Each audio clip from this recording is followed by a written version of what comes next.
Hello guys, so for this video we're going to look at some examples of the Taylor and Maclaurin polynomials. So first of all, let's start with Maclaurin polynomials and look at this particular function. So let's consider f of x equal to cos of x. And we're asked to find the Maclaurin polynomial until n equals to 4. So that means that we need to find until the term n equals to 4. So for Maclaurin polynomials, we know that the polynomial simply goes as follows. And since it's Maclaurin polynomials, we know that we have to evaluate it at x equals to 0.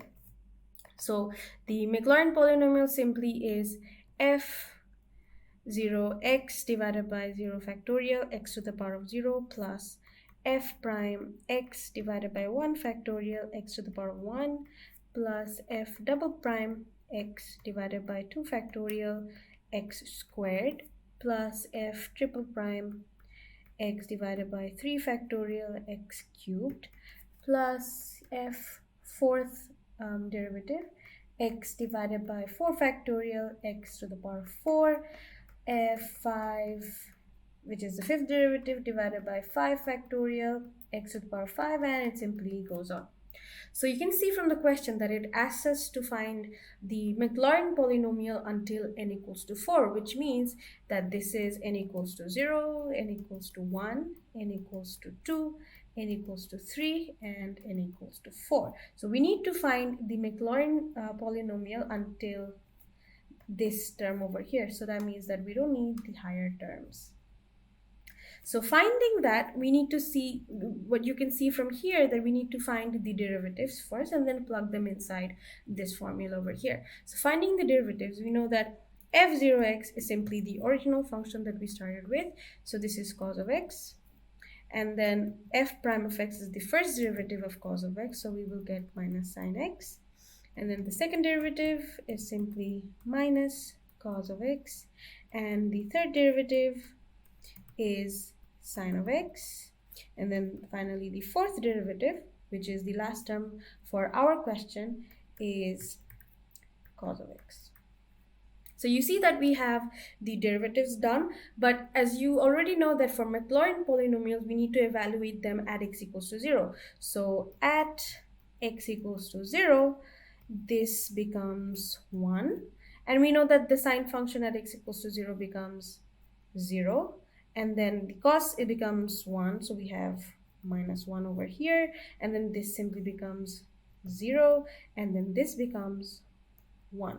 So evaluating this and putting them, as in plugging them inside the formula, what we will get is p4, because we're finding the Maclaurin polynomial until n equals to 4. So we have p4 of 0.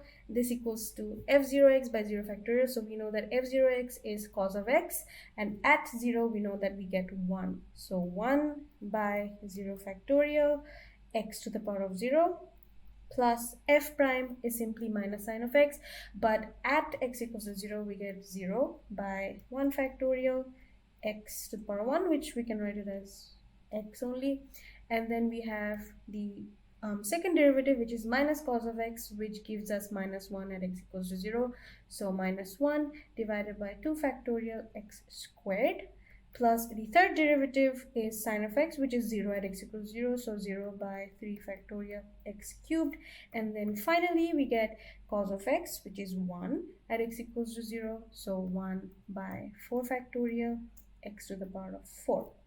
Now, you can see from here that 1 by 0 factorial, which is also 1, we get 1, and x equals to x to the power of 0 is 1 as well, so we get 1 for the first term, and then this simply becomes 0, and this becomes minus 1 by 2 factorial, and 2 factorial is 2 x squared, and this also becomes 0, so we have 0, and then we have 4 factorial and 1 by 4 factorial, so 4 factorial is 4 into 3 into 2, which is 12 into 2, so 1 by 24 x to the power of 4.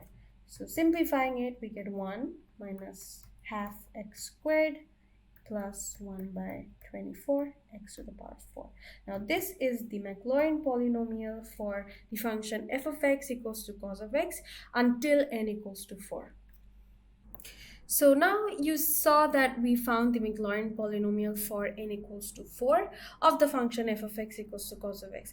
But what if I were to tell you to find it for a generalized number of terms, meaning that what if I told you to find p of n, meaning that the Maclaurin polynomial would consist of n number of terms. So for that, what we can do is we can find a pattern of the answer that we first got for n equals to 4 and then see if we can generate a generalized equation. So let's start with jotting down the number that the answer that we got. So that was 1 plus 0 minus 1 by 2x squared. Now 1 by 2 was initially 1 by 2 factorial plus 0 plus 1 by 4 factorial x to the power of 4. Now you see that from here this was actually the n equals to 0th term, this was n equals to 1, this was n equals to 2, this was n equals to 3, and finally this was n equals to 4, and that is what gave us our Maclaurin polynomial until n equals to 4. But you see from here that the zeros don't actually count, so we can omit that. So what we're going to be left with is 1 minus 1 by 2 factorial x squared plus 1 by 4 factorial x to the power of 4. Now after rearranging, what our n becomes, or the number of terms become, is this becomes n equals to 0 now, this becomes n equals to 1, and this becomes n equals to 2. So now we're going to see if we can find a pattern in this. So the first thing that you will notice is we have a minus here and a plus here. So we know that the number one pattern that we're noticing is the change of sign. And then the second thing that you can see from here is that the power of the x and the denominator of the term in front of the factorial is the same. So we see that power plus denom is the same. And then the third thing that you will notice is that the power is actually the double of the number of terms. So you see that when we had n equals to 1, the power is 2, which is 2 times n equals to 1. And then for when we had n equals to 2, with the power that we had was 4, which is 2 times n equals to 2.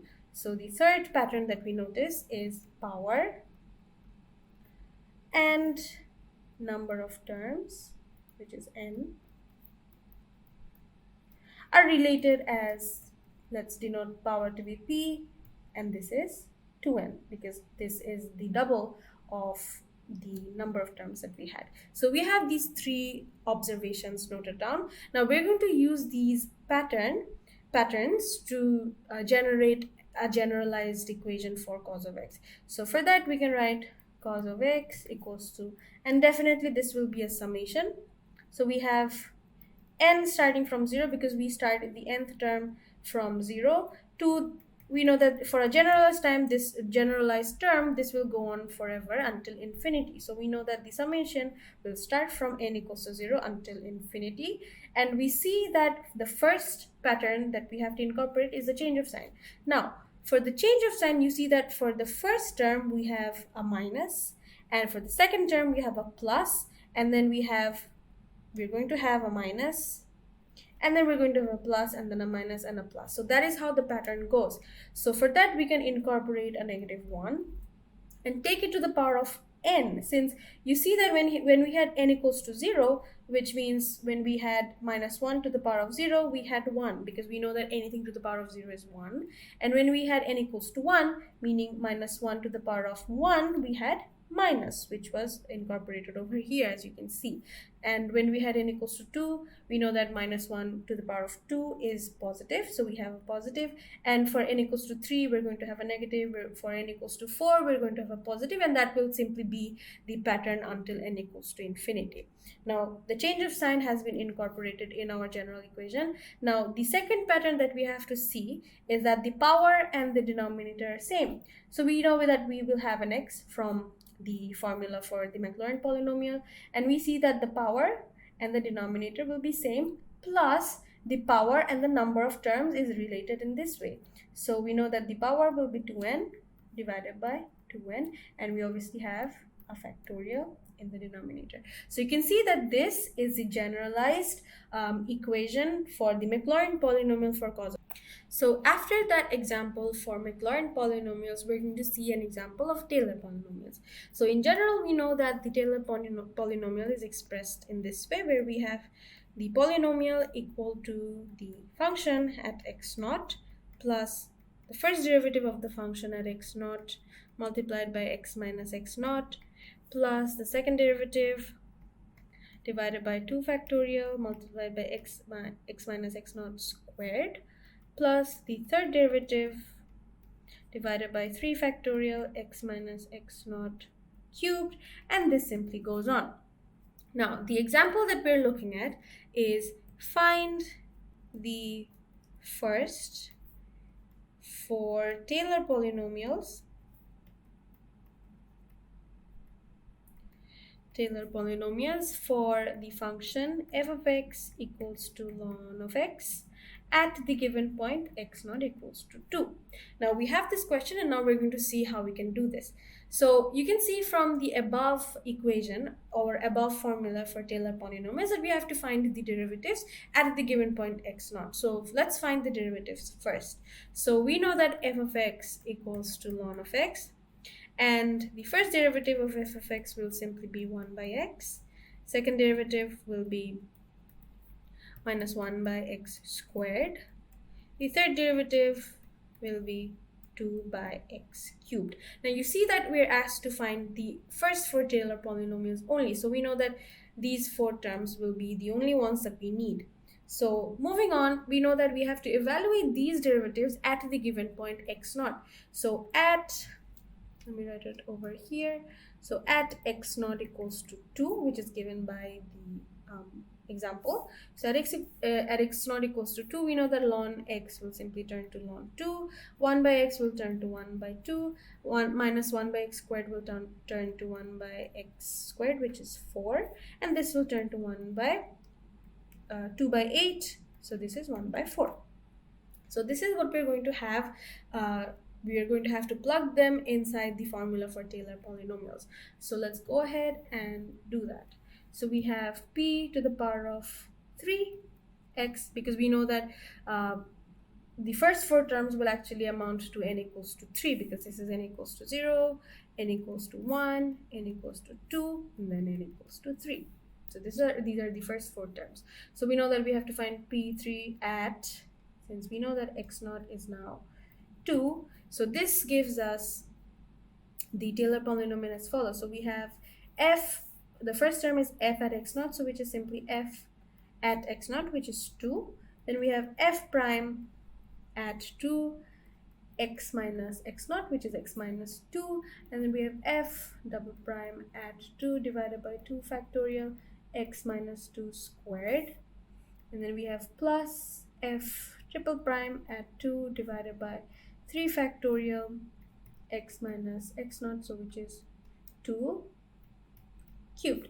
Now evaluating this, we will get ln 2 for the first term plus 1 by 2 x minus 2 plus the third term will simply be negative 1 by 4 by 2 factorial x minus 2 whole squared plus the fourth term will be 1 by 4 by 3 factorial x minus 2 cubed.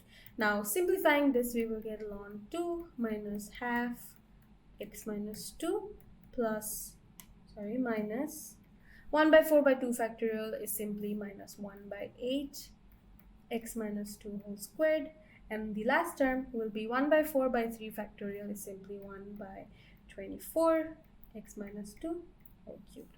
Now this is the Taylor polynomial for the function f of x equals to ln of x at the given point x naught equals to 2.